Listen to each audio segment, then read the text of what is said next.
干的包包在这。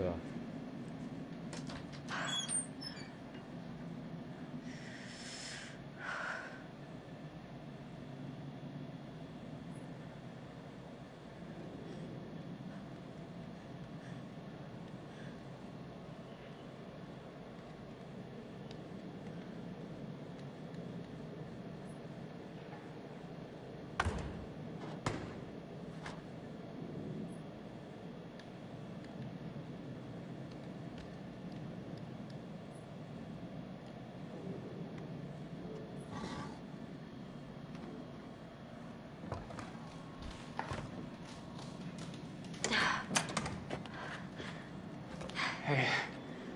Jeez, you look like hell. Nice to see you too.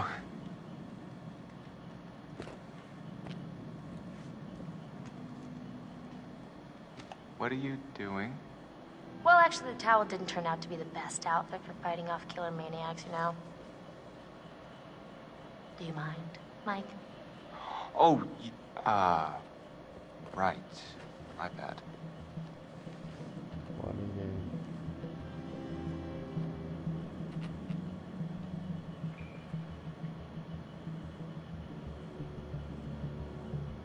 Okay, done.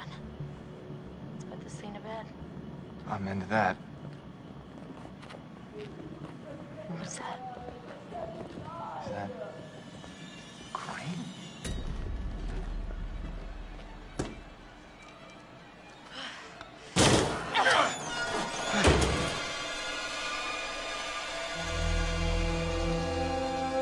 No! No! Get away! Oh, Chris. Oh, Chris. What the fuck? You've heard of blanks before. I mean, really?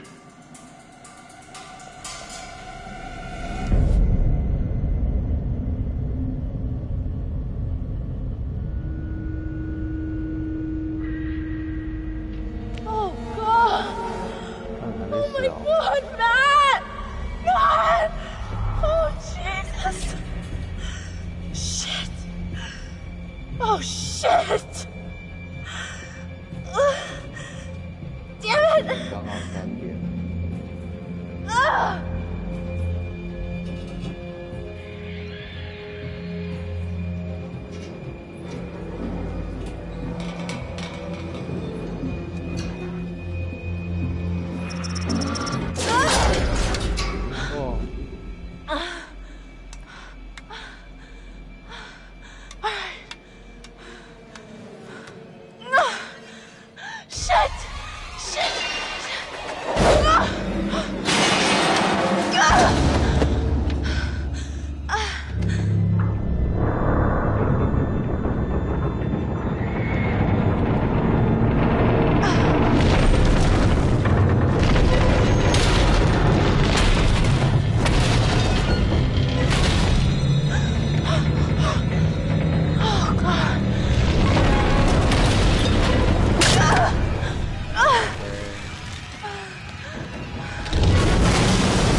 Oh, God.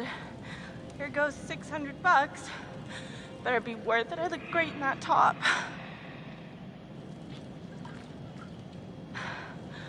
All right. Now we're talking.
撞开啊！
六神无主的走法。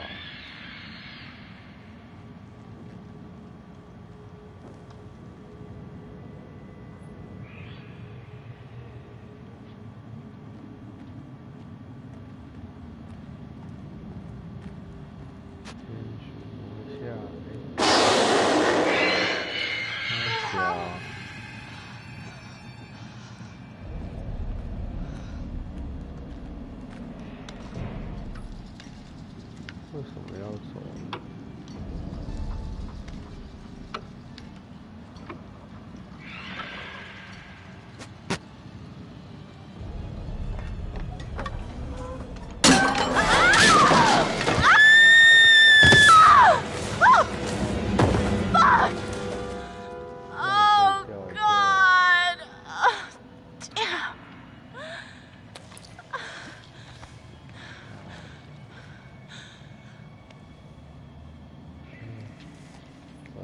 电梯。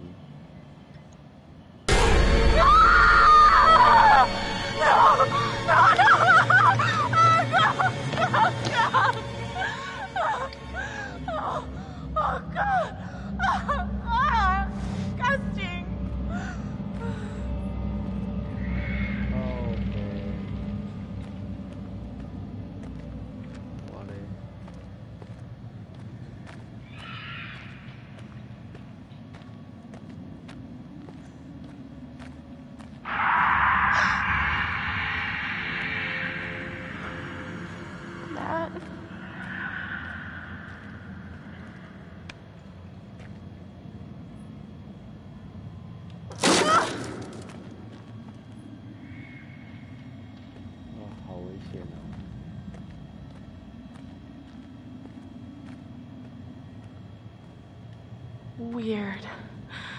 Really weird.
靠背。 Come on, for fuck's sake. 哦。 Son of a bitch.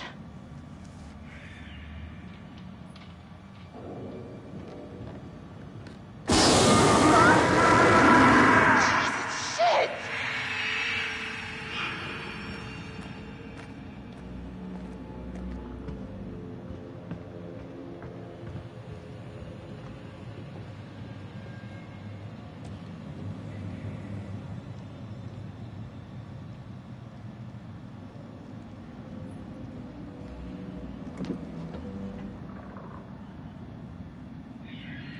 我回来了。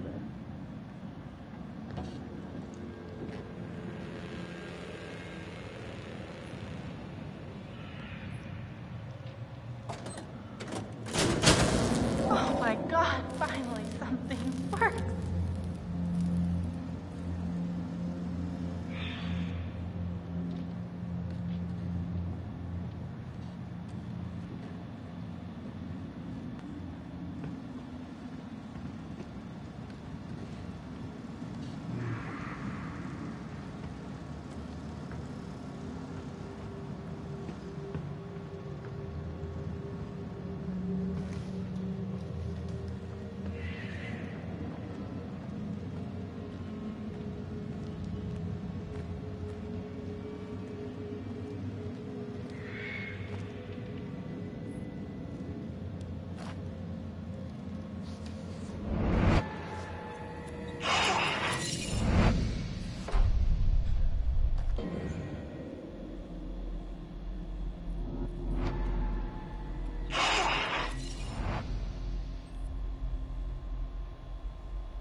Yes. Yes.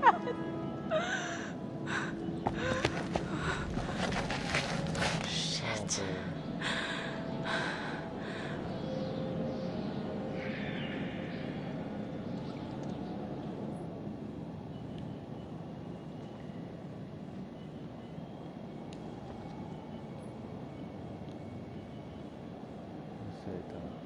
Anna. 不会吧？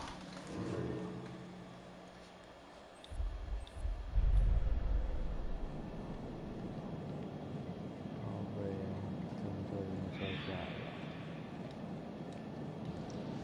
Lovely. Danger is my middle fucking name.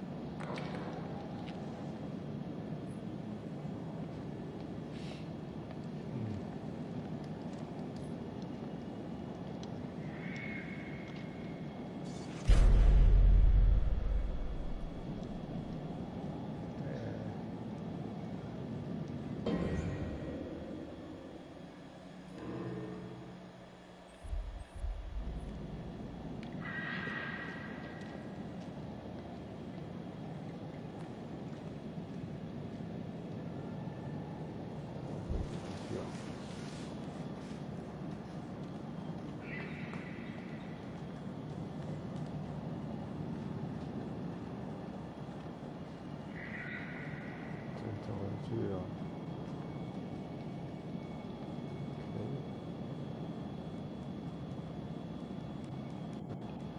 晚安。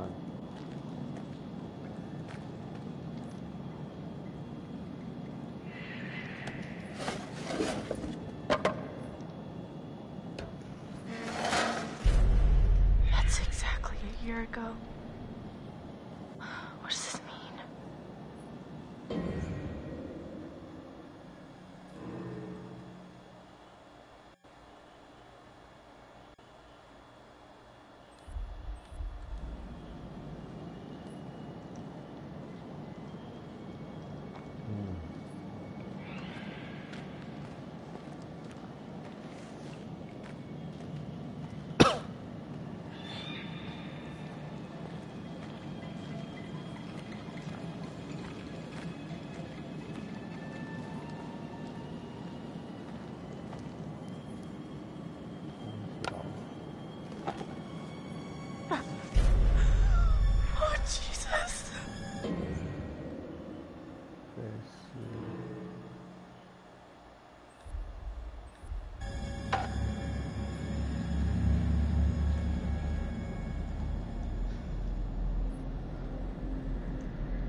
She was down here.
Oh God! Oh God! Ben, no! Oh God, Ben, no!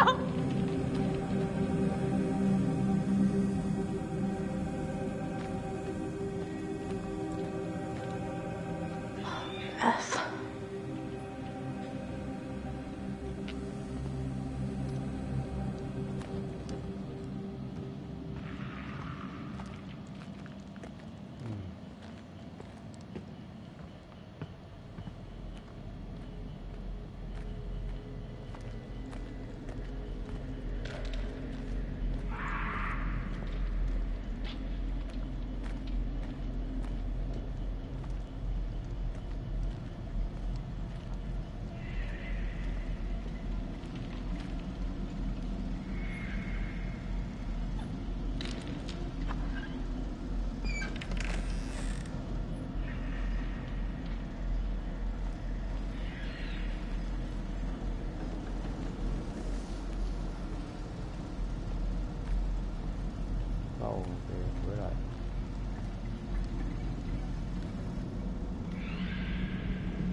Josh. Josh! Josh. Oh, very good. Every one of you, you got my name. And after all you've been through, good. I mean, how does that feel, right? How does it feel? Do you enjoy feeling terrorized, humiliated, I mean, panicked? All those emotions that my sisters got to feel 1 year ago? Only guess what? They didn't get to laugh it off. No. Nope. No. They're gone. I don't know if you noticed this, Josh, but none of us are laughing. Oh, come. Why the long faces? Come on. It's good to get the heart racing every now and then, right? And race, they did. I mean, every one of you just pitter-pat, pitter-pat. I hope you appreciated my little phantasmagorical spectacle. I mean, no detail too small, no opportunity missed. It was such a delight to play the puppet master to all of your Pavlovian panic. And all that gore, it was gore galore, fake bodies. I mean, God, that shit was expensive. And no retakes. Nope. Only double takes. Oh, you should have seen your faces. Hook, line, and sinker for every little stinker. Josh, why are you doing this? Yeah, don't even ask this squirrely little runt. He's got no clue. He's out of his fucking tree. He's definitely off his meds. Oh, come on, you guys. Revenge is the best medicine. You're done. Mike, he's sick. What? Come on, you guys are all gonna thank me when you guys become internet sensations. Wait, what? Oh, you better believe this little puppy's going viral, ladies and germs. I mean, we got unrequited love. We got blood. I don't think there's enough hard drives in China to count all the views we're gonna get, you guys. What are you talking about, you asshat? Jessica's fucking dead. What? Did you hear me? Jessica is dead. You are gonna fucking pay, you dick!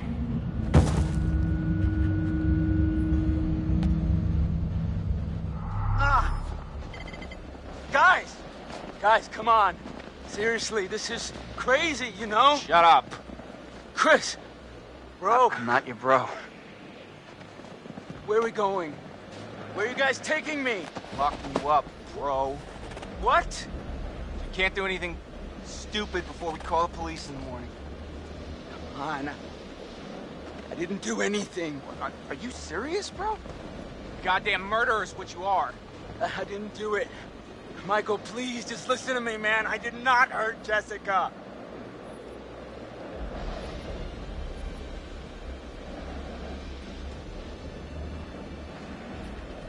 You know what, man? You need to shut up. Chris, hey, come on, Coach. We're partners. Stop. Don't say that. Oh, fine. Be a dick.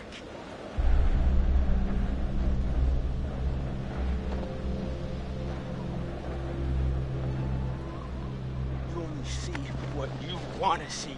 You're Stop talking. lying. You are Dude. It's not my fault. You suckers can't take a joke. Oh, wait. Did I hurt you? Did you feel a little bit of pain? Right now, I am so sorry. Stop it. Jesus, dude. Stop. Michael, I'm sorry, man.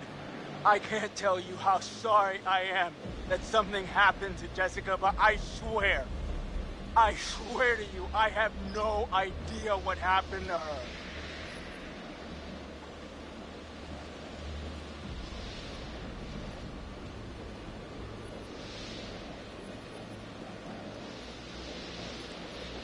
Josh, be honest with me. Do you really expect us to trust you for a single goddamn second after all the shit you put us through? But can't we all just get along? Damn it! not dicking around. Alright. This is not how it's supposed to go down. You're just a bunch of bullies. You can't hang out a guy just to try like this, guys. Huh? Not like you got the guts to really do anything about it anyways. Ah! Ah!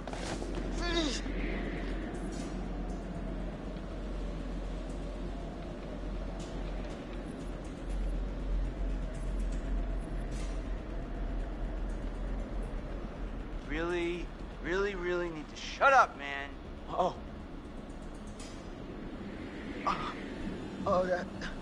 That's. I I don't even know what you mean because I don't have anything to regret. Oh my God.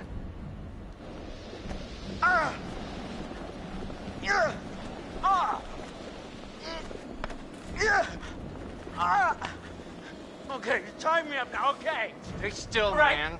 right, still. Okay, can't tie him up if they just wiggle around. Gosh, dude. Leave me a little wiggle room, huh? What does it take to shut you up? Oh, not so tight, okay? Not so tight, okay? Can't wiggle around. It's plastic ties, that's where it's... What in God's name is he talking about? This is hard to watch. You ever say this kind of shit before? Oh, I've never seen him like this. Money back. Everybody's stupid. Stupid. Chris and Ash. Chris is an ass. Ashley's a dum-dum. I'm sorry, what did you say? Well, I said you're a dummy. What is wrong with you? Oh, Ashley. Ashley, I'll get you out of this. I won't let you die. Oh, I never imagined in my wildest dreams that you liked me. Stop. You know what that sound is? It's the sound of never kissing Ashley, you pussy! Stop! Yeah, you know, you might as well let Ashley sleep with Mike. I mean, at least he's got some notches in his belt, you know? He'll treat her right! You're fucking pathetic, Christopher! I'm gonna beat his head off. Don't listen to him. Not worth it. Hey, Mike. Mike. What? What happened with Jess, Mike? You know what happened? No, I don't. I got a problem, Mike. I don't remember killing Jess. Christ. No, I mean, like, I feel like I would remember killing her, you know? She's so soft. And she's probably got, like, a really tight bod. Shut your fucking mouth!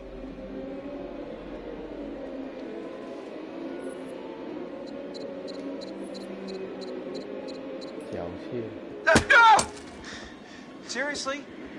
What?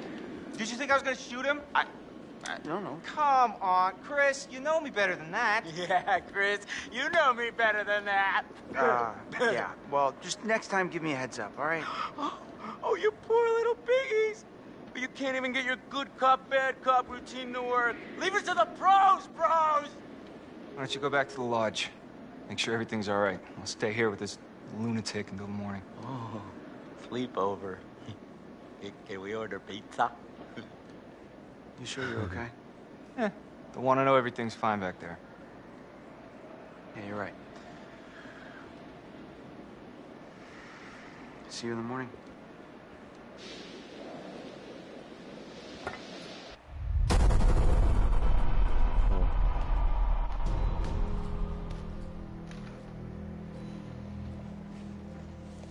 Josh. Josh! How does it feel? Do you enjoy all those emotions that my sisters got to feel once 1 year ago? Only guess what? They didn't get to laugh it off. No! Nope! No! They're gone! Jessica's fucking dead. What? Did you hear me? Jessica is dead. And you were gonna fucking pay, you dick! What happened with Jess, Mike? I don't remember killing Jess. Christ. Oh, God! Oh, my God, Matt!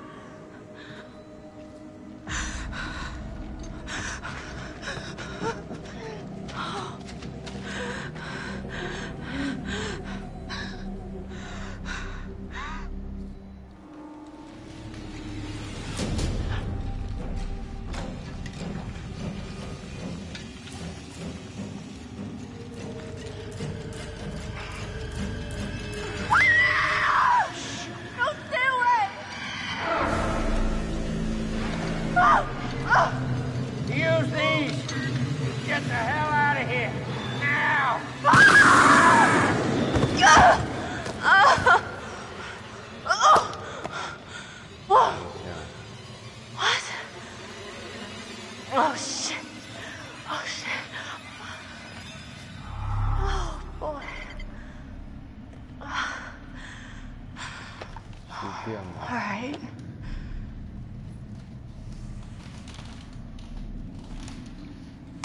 Yeah. Oh my God. All right, let's go.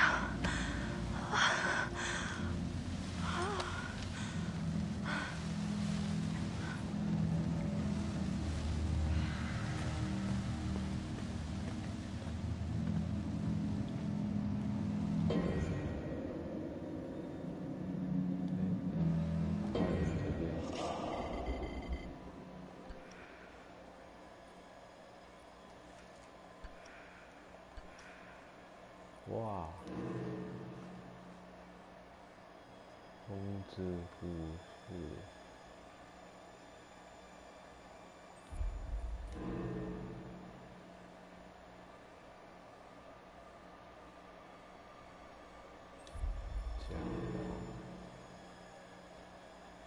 靠北。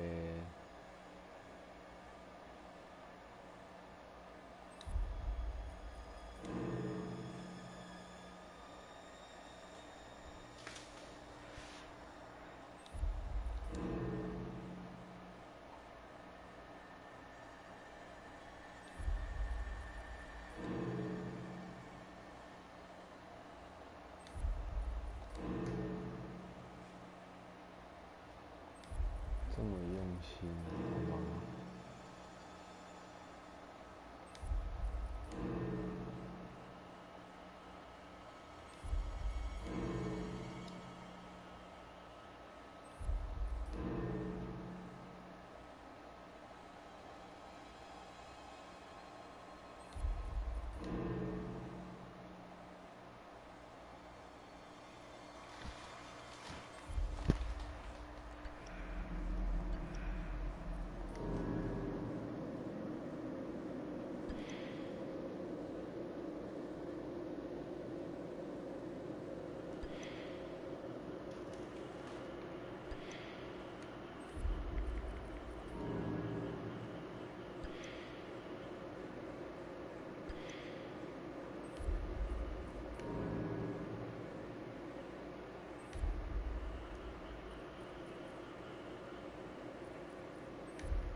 哇，好多乱！看这个。Hi, this is Lee Robinson, production designer on Until Dawn. The production design for Until Dawn started with the great teen horror script that sets the characters in a Canadian winter mountain lodge, being a contemporary setting with visual clues derived from classic films of that genre, such as Hitchcock's Psycho and Stanley Kubrick's Shining. The storyboards are vital to the production design as it allows the designer to understand the scale of the environments to be made and the detail that would be seen to create the atmosphere of a horror. This took us into concepts that took these storyboards further, visualizing the world through the color palette, the lighting, tone and the mood, and developing key locations such as the lodge, the cable car stations, the forests themselves, the wilderness. As you can see, the environments and atmospheres change quite a bit from warm and inviting to cold and threatening. The Millionaire's Mountain Lodge was a key example. It was designed to be made from nearby stone and timber, embedding it into the landscape, with a contrasting and contemporary interior needing to be opulent and extravagant. We created dark and claustrophobic corridors with ominous and large open spaces, almost cathedral-like in size, and with huge structures to silhouette and dwarf the characters within, providing a labyrinth to explore and wander.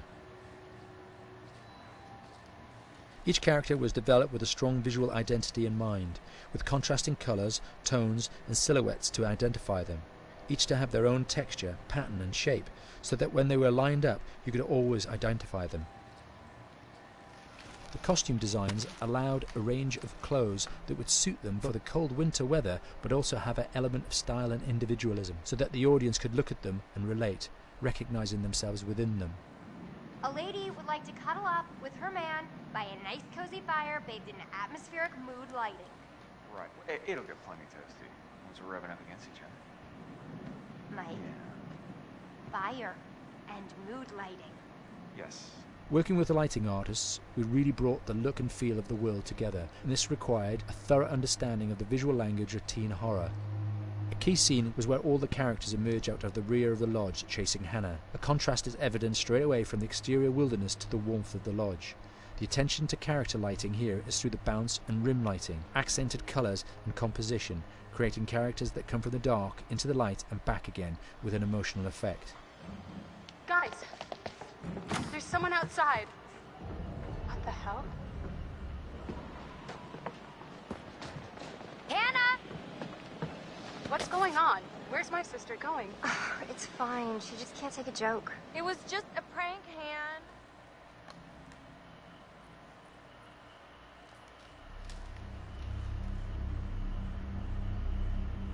Until Dawn is a game that's full of horror, and one of the things we decided to do early on was to take a scientific approach to how scary it was. So we did experiments on people and we measured their responses to the game. We've created a test area. It's as close to a home setup as we can get it. We've recruited ordinary people to play the game and we've left them to play it on their own. You're turning the light on.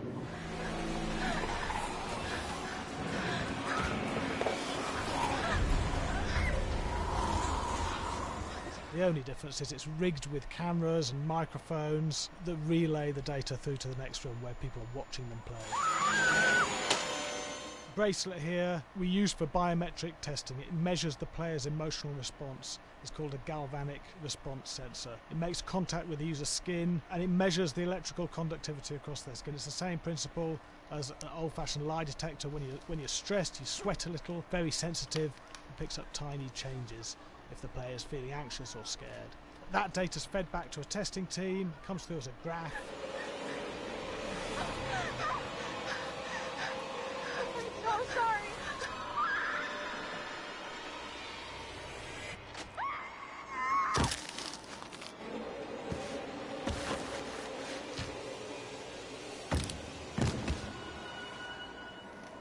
There's no point testing one or two people, you have to test a lot of people. Watch your step. When we have a scare that's consistently has a measurable emotional response, then we knew it was good. If it didn't have that, it goes back to the team for improvement. The data doesn't tell us what's wrong with the scare, it only tells us if it's working or not. Wait, okay, so you hear that too, right? Josh.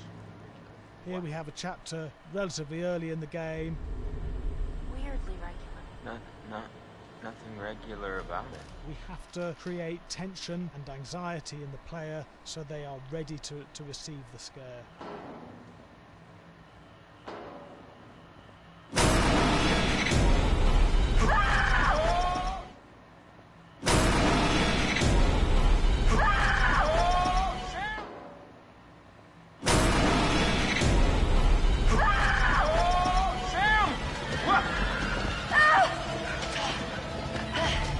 The player time to recover, to cool down, to calm down, and then start building the tension again before we do the next scare. Hey. What? Hey! What the hell? Ooh, you just got mugged.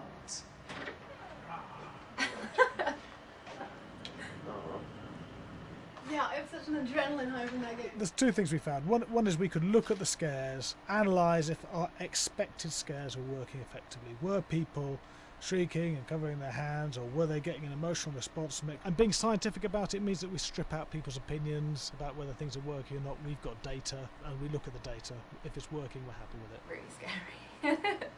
Bit scared and wanting to get away. I actually be maybe a bit scared to play on my own, but in a room with the lights on, yeah, with some other people as well, yeah, maybe. But because I'm a scaredy cat, I would play with someone in the room. And the lights on. It was one of the scariest games I've played in a long while.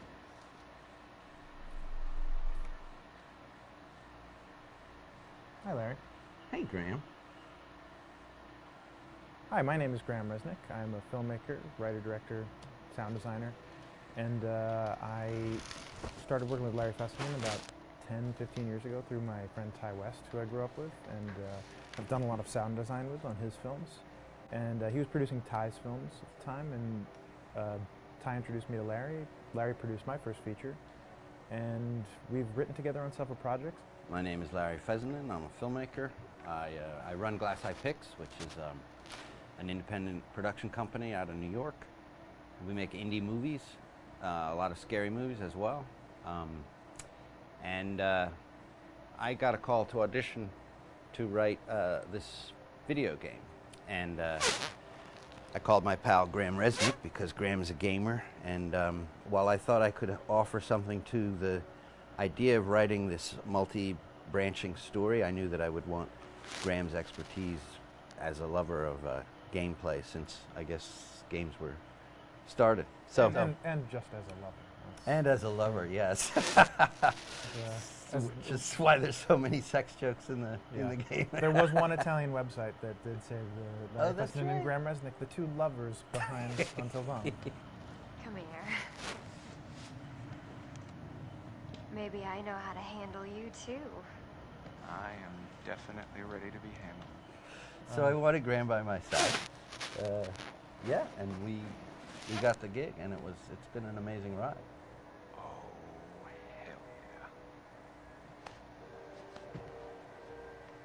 Oh my god. She's taking her shirt off. What? Oh my god. Matt, what are you doing here? Hannah. I'm sorry, Hannah. This all got Oh, out my. of hand, but So in the game, the basic setup is that a year prior to the game's start, all these kids had gone up to a ski lodge that was owned by the parents of one of the kids, or a couple of the kids, and some of the teenagers played a prank on some of the other teenagers, and a terrible tragedy occurred when a few of them, two sisters, ran out into a blizzard, and were never seen from again.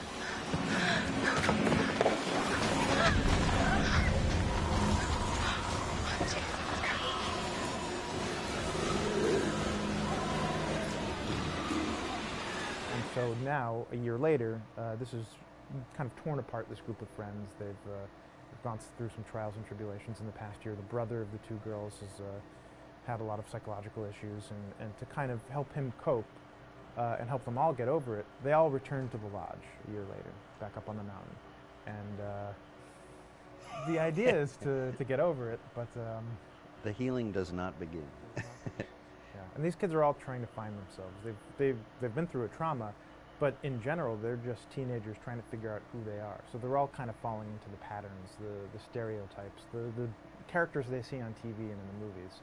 I think we were very interested in taking genre tropes and kind of making them sort of refresh them.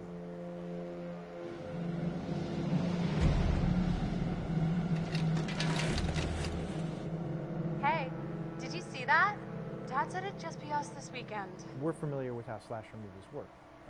Most people have seen some horror movies, and we have established notions and preconceptions about the roles of the players in horror movies and how they talk and how they get killed and how they have sex. And to bring you into a game that way and then subvert a lot of those expectations is kind of a goal. They're haunted by some incident that happened in their past, which I think you pretty much figure out that that's going to have a role in their interaction. Yeah, so I think what was fun was we take some sort of stock characters and we try to give them some shape, but at least at the beginning they're recognizable in the way of groups of friends. There's the jock and the bitchy girl and the rivalries between everyone. And oh my gosh, and really fun characters too. We just had so much fun living in the minds of these characters through writing the script. What do you think? Jesus! It was fun. I think we were looking to get that kind of banter that you Yeah. see both in movies, but also that you absolutely have with friends, and sort of those inside jokes. And of course, as writers and as friends ourselves, we sort of developed little tracks, and we try to give the characters that kind of vibe.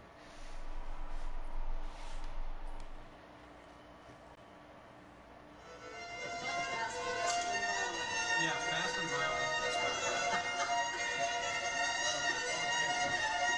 Whoa. All right, from the top.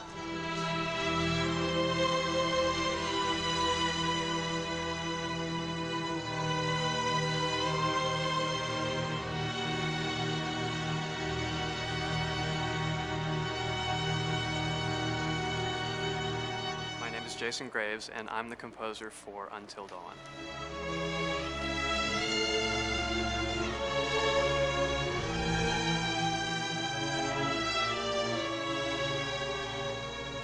I've been involved with Until Dawn for about a year now. Originally, I was contacted by Barney Pratt, the audio director. I think that had something to do with my lineage of horror games, and hopefully not the fact that my last name is Graves, although a lot of people seem to associate my name with scary music.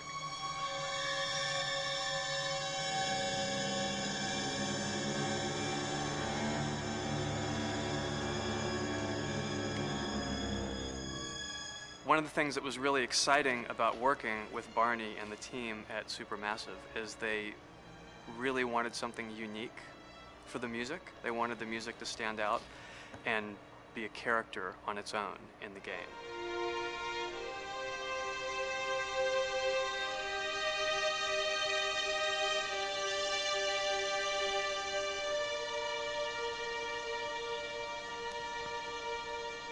When I'm first starting on a new score, and it doesn't matter if it's film, television, or games, I always end up going to the main theme.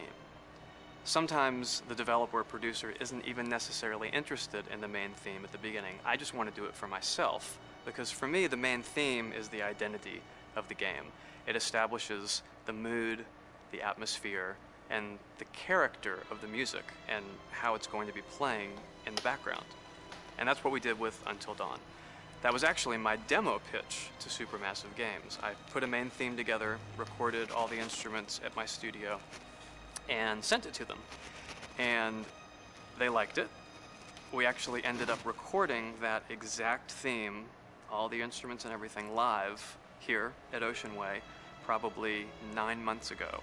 And that's what we've been using in all the demos for the game, and that's the final version of the theme that is the main theme that you'll hear on the menus and in some key pieces of gameplay.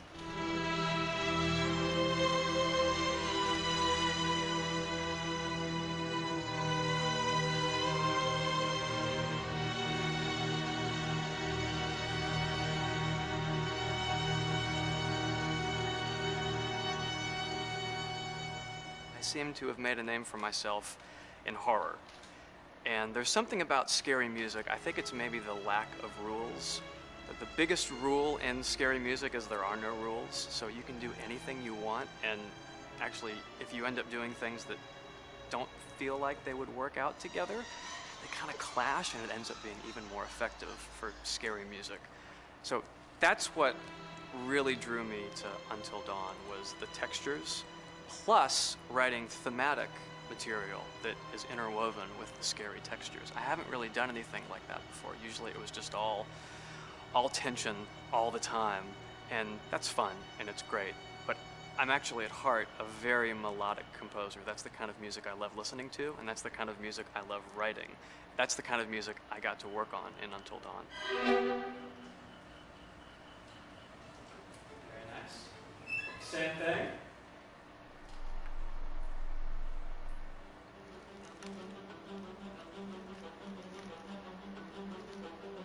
My name is Will Biles, Executive Creative Director of Until Dawn. The first part of getting a believable facial performance in-game is to capture, topographically, the actor's range of emotional expressions as separate versions of the same head. Every tiny nuance gets digitized and merged, effectively creating a model that can recreate every facial movement that the actor makes. Once the topography has been recorded, the actor's performance itself can be captured by using a predetermined set of marker points drawn precisely on the face and a high-def helmet cam, wirelessly linked to capture devices. The camera is the small box where it looks like the microphone should be. Outro Sam. Mark. It records in high def the movement of the dots throughout the performance that will drive the expressions captured earlier. Unlike other systems, this form of capture is far less lossy because there are fewer interpretations between performance captured and performance rendered finally in-game. The audio is also recorded via two separate lavalier mics attached to the helmet. It takes a while for the actors to acclimatise to carrying around the recording devices and the helmet cams, but very soon the shoot becomes similar to any other effects shoot or a green screen shoot. The actors in these scenes are only recording facial animation, but use cursory body movements for pacing. Wait, and maybe we should all stick together and find everybody and make sure they're all okay, so... 1-1, the year before the prank. Take 2, Mark. Other than the other actors, they have to use their imagination for everything and everywhere that they are supposed to be seeing and feeling. Idiot. So dumb. From a hot midday studio in Los Angeles to a freezing midnight mountain in British Columbia.